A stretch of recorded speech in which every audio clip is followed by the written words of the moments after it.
क्या 2024 में शेयर बाजार सही में क्रैश करने वाला है? इस बात का जवाब मैं आपको आज इस वीडियो में देने वाला हूं विद 100% जेन्युइन प्रूफ। मुझे पता है आपने बहुत सारी वीडियोस देखी होंगी और कई सालों से देखते आ रहे होंगे कि इस साल शेयर बाजार क्रैश होने वाला है, बट उनका ना कोई दीन-ईमान एक्चुअली में होता नहीं है, बिकॉज कोई वैलिड डाटा पॉइंट नहीं है। तो बस फिर आज हम इस चीज को विद प्रॉपर डाटा पॉइंट समझते हैं। वीडियो मेरे भाई थोड़ी सी लंबी हो सकती है क्योंकि आज मैं आपको एक फ्रेमवर्क देने वाला हूं जिससे आप स्टॉक मार्केट के साइकिल्स को पकड़ सकते हैं कि कब स्टॉक मार्केट में बुल रन आएगा, मतलब कब मार्केट भागेगी और कब मार्केट करेक्ट कर सकती है। और अगर आपने इसको प्रीएम्प्ट करना या पकड़ना सीख लिया तो लिटरली आप अपने रिटर्न्स को दुगना कर सकते हो। क्रैश या करेक्शन आउटकम होता है एक प्रोसेस का जिसको शेयर बाजार फॉलो करता है, एंड आपको जानकर हैरानी होगी कि ये प्रोसेस शेयर बाजार में हर बार रिपीट होता है।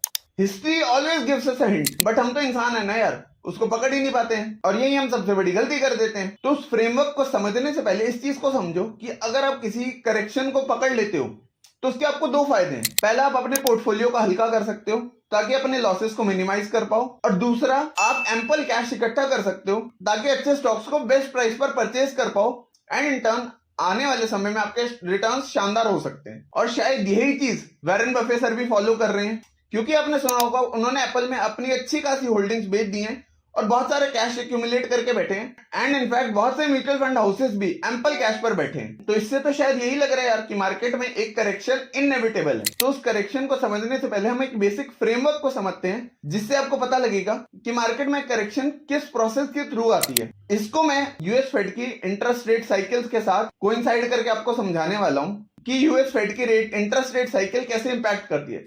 तो देखो, मार्केट के ना 4 फेजेस हैं जिसको मैंने 4 कलर से डिनोट किया है, red, green, blue and amber.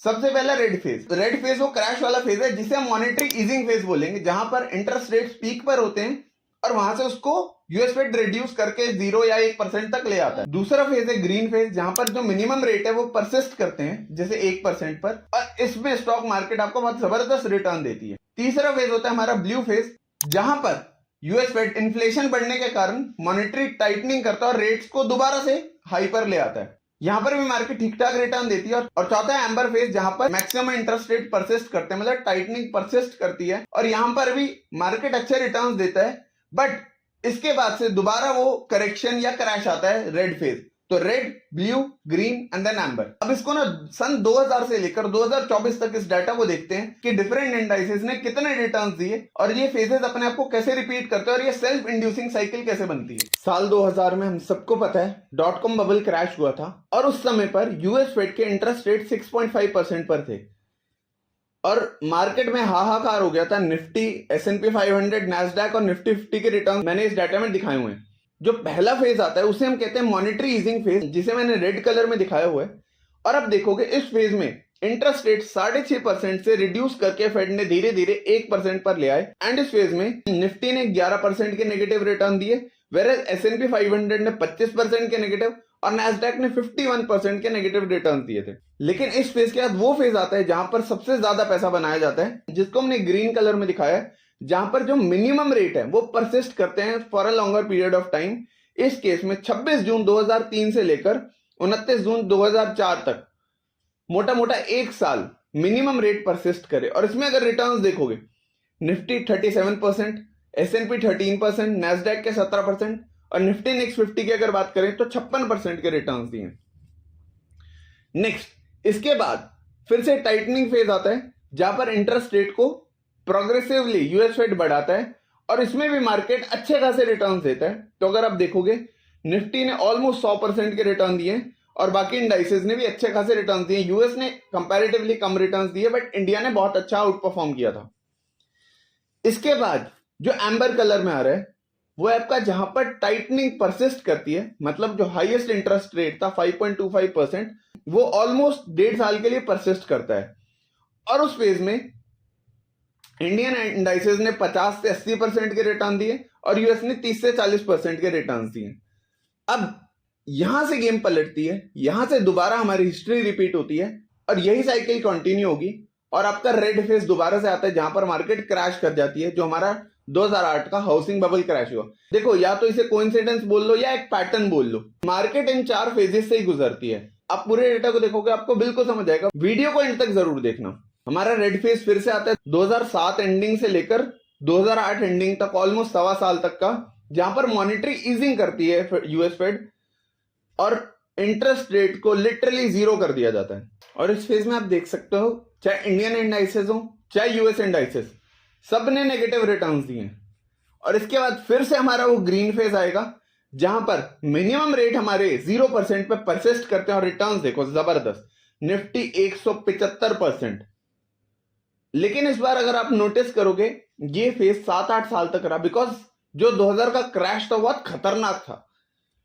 S&P 500 ने 136% के रिटर्न्स दिए, नैस्डैक ने ऑलमोस्ट 300% और निफ्टी इंडेक्स 50 ने तो हद ही कर दी, 350% से ज्यादा के रिटर्न्स दिए। दोबारा से आपका ब्लू फेज आता है जहां पर टाइटनिंग होती है, दोबारा से इंटरेस्ट रेट बढ़ाए जाते हैं, रिटर्न्स पॉजिटिव।